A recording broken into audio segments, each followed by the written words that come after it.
So, hi, I am Karil, and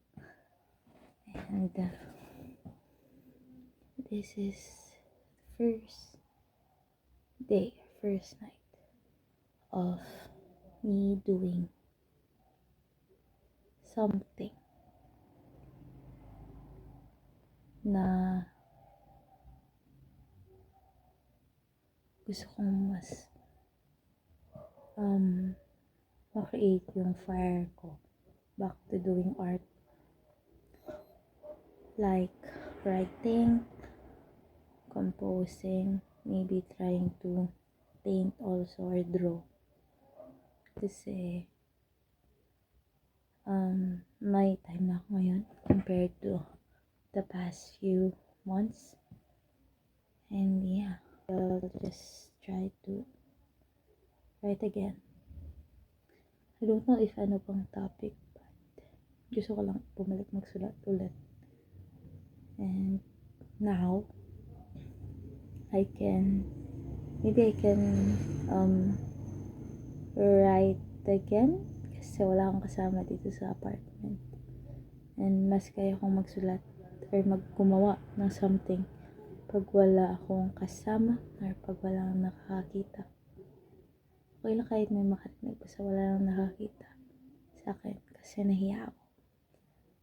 And yeah, it's 11:43 p.m. ng November 13.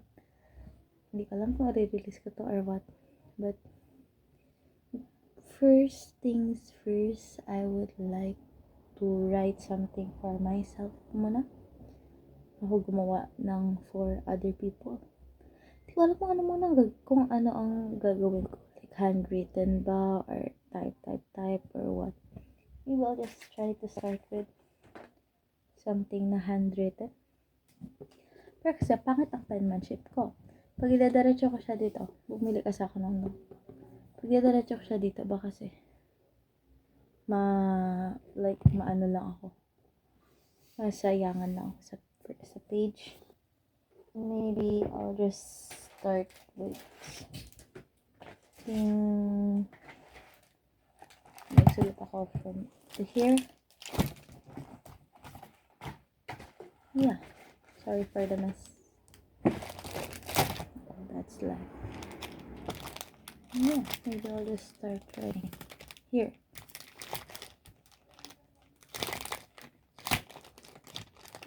I'll try to write something. I don't know if ano ang topic na susulat ko.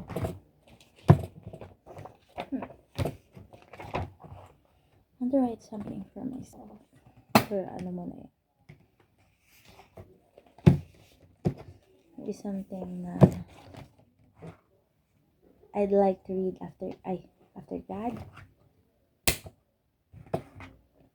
Since I'm a good reading student. Yeah. Maybe that's one thing I should write. To my graduates. To my future self. But no, maybe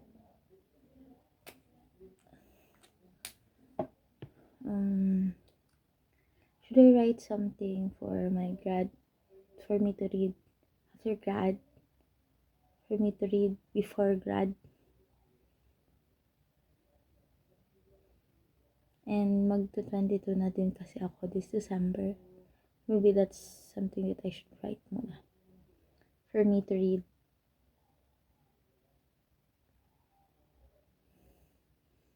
Pero kasi ang hirap pag magsusulat ako ng something na for me to read pag magto-22 ako kasi like for sure hindi pa naman ganun buo yung wisdom ko for myself. Ba't ko susulatan yung sarili ko pag 32 years old na ako? But I want to try things for I turn 22 or even before I graduate college. I don't know what to do. Maybe I should write first something na I want myself, my past self or this self way back in November para sa self ko Mag-graduate on June. Kasi June daw graduation namin. Lord, thank you Lord. Last sem na lang. And it's our internship. Maybe that's what I would like to do. To my Lord, please help me with my financial because my financial is not that good. Maybe wait lang.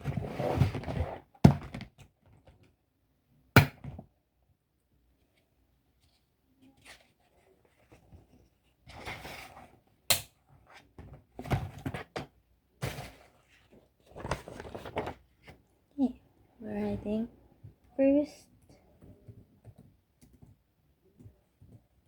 What's today? November.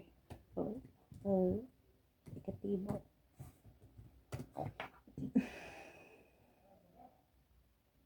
Won't you pray, won't you pray? I want to write every November 13, 2025.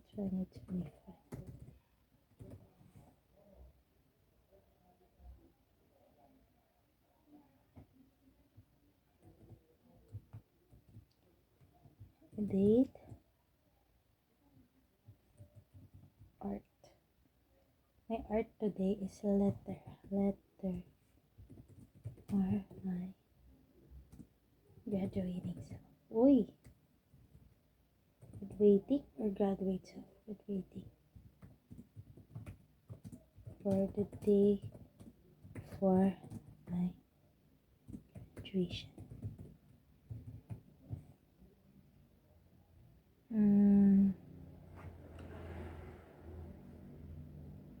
Hi! To my future self. Wow!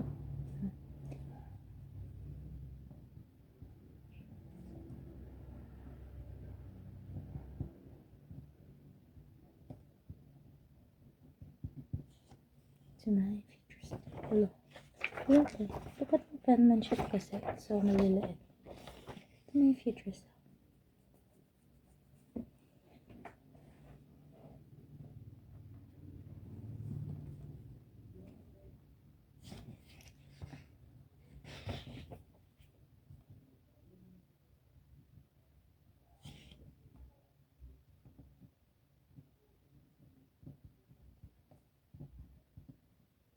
I want to write it in cursive para mas maganda. Mas maganda. Mas like personal.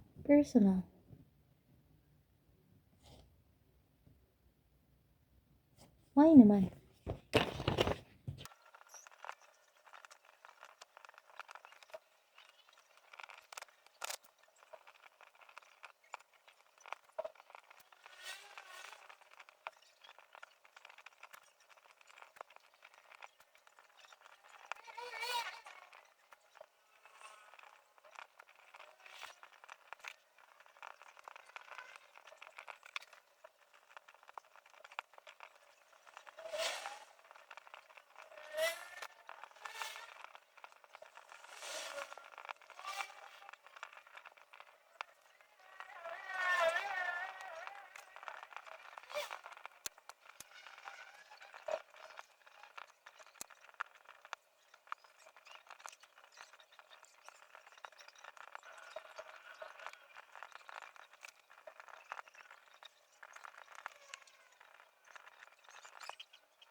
So, I'll read this day after my graduation.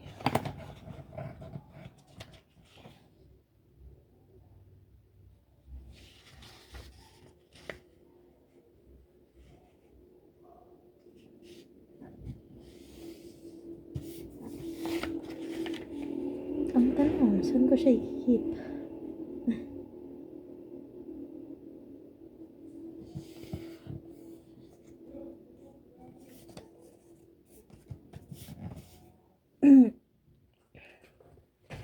May moments lang talaga na iyak talaga. Super, super iyakin. Hindi lang may times talagang iyakin ako guys. And, kumuha din ako ng letter for myself. Tapos, October ba ang time? Yeah, October. This one. And this is November. And may ginawa rin ako for myself nung first year. Pero nasa house siya. Sa Isabela. Yeah.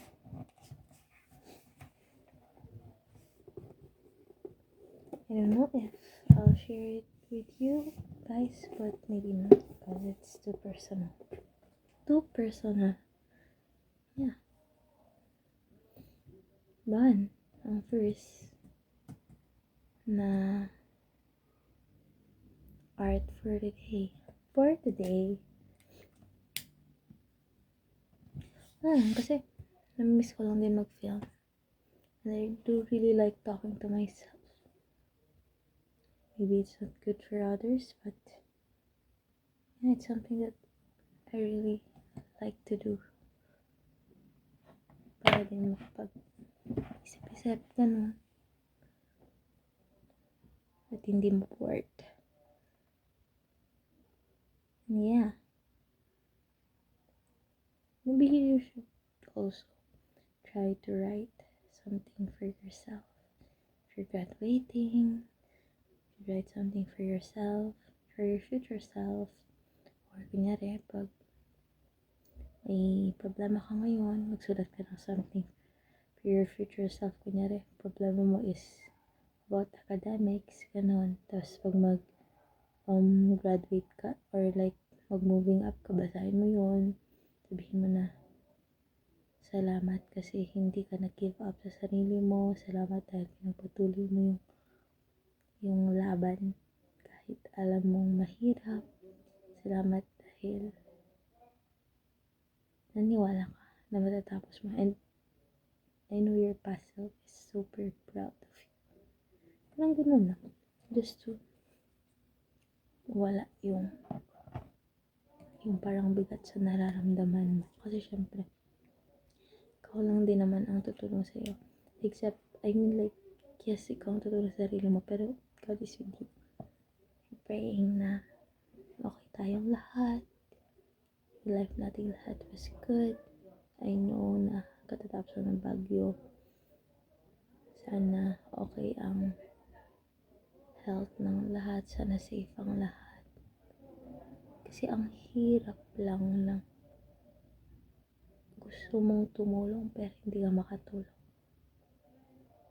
And the best thing that we could do is to pray for the people na nasa lahat ng bagyo. Kung kaya namang mag-give ng help ko. Ang layo na ng mga nasasabi ko, pero yeah. Just try to write something for yourself. Your future self. Kasi I'm sure matatanggal lahat ng mga hinahanakit mo sa buhay pag may sulat mo siya. Yeah. That's my my personal take na if ever man na may bad thing na nangyari, or like good thing, or hindi na merong something na gusto mo lang talagang mawala sa isip mo, try to write about it. Kasi it helps you. Kung wala ka man pagsasabihan, si Lord pwede mo pagsabihan. Pero if iyak mo lang sa kanya, ganun, or if you mas comfortable ka na isulat mo na lang, tapos give mo kay Lord, pwede rin naman yun. Yeah. Maybe just kasi may mga taong mas gusto nilang kinikip na lang sa sarili na yung mga problems. Like, para hindi nila maabala yung ibang tao. Gets naman kapag ganun. So, our challenge is that write something for your future self. ano yung message mo sa kanya, ang pinagpapasalamat mo. Maybe, dahil tinapos niya, hindi niya kinimkim yung problems niya right now. Pinaglaban niya pa din. Yeah, it's good to write something for yourself talaga. Maybe if you want another episode of this, wow. Kasi, I don't know. Bakit ba? Gusto ko lang magsalita without face to face. I don't care if makapanood ng friends ko. So, if makapanood siya ng friends ko, hi. And if not, di hi pa din. Other people.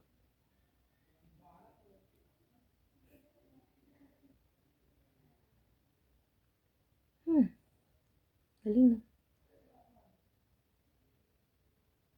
Ngayon ay matututunan na lang talaga maging grateful sa mga circumstances. And my future self will be proud of me. Wow, I know God is guiding me every now and then. And I'm so happy for my future self.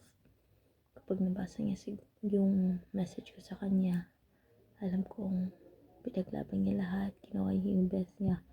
Nagpuyat siya ng malala. Kahit ang dami-daming, for sure, dami-daming bayarin. Dami-daming problems. Kasi yung problema niya, natatapos din yan. Hindi naman tayo bibigyan ni Lord ng problem na hindi natin magagawa. Hindi naman tayo papabayaan. Just be grateful and thankful in every circumstance. And yeah, and I hope na we will be more appreciative and more grateful in everything that is happening to us. Kahit ano man yun, kahit mahirap man, we just need to be grateful. Kahit hindi yun yung nasa plano natin, maybe God is redirecting us to better path. And I just pray that we will be good person. Try to be good for yourself din. Huwag mo masyadong binibigyan ng burden yung sarili mo. Kasi ang hirap-hirap na ng life, tapos ikaw din mismo, diba? So, just slow, chill lang. Not like chill, but huwag mo masyadong pabigatin. Nafe-feel na self mo. So, yun. Bye-bye.